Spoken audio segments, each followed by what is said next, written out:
Meantime, the trial continues for Peru's former president Alberto Fujimori. Peru's former spy chief Vladimiro Montesinos has refused to identify as a witness in the trial of his former boss. CCTV's Dan Collyns reports the ex-leader, already serving a 25-year sentence, is on trial for corruption. Face to face once again, the two men who virtually ran Peru for a decade.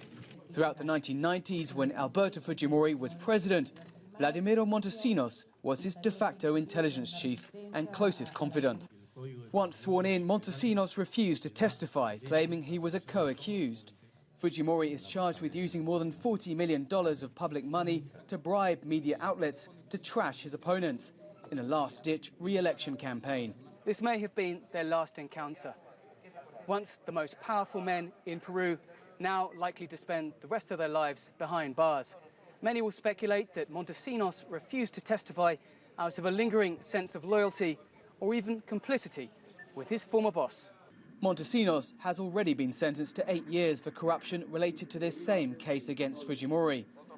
It is just one of his multiple convictions for crimes ranging from drug trafficking to gun running. Montesinos is serving more than 20 years in prison for those offences.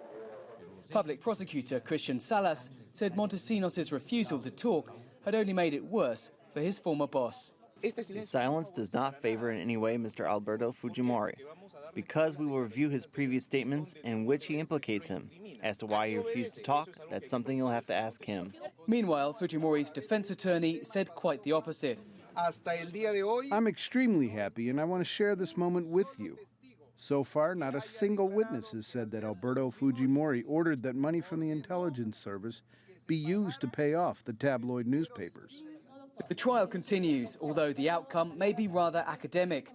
The 75-year-old leader is already serving a 25-year jail term for corruption and crimes against humanity. And Montesinos will likely never be released from prison. Dan Collyns, CCTV, Lima.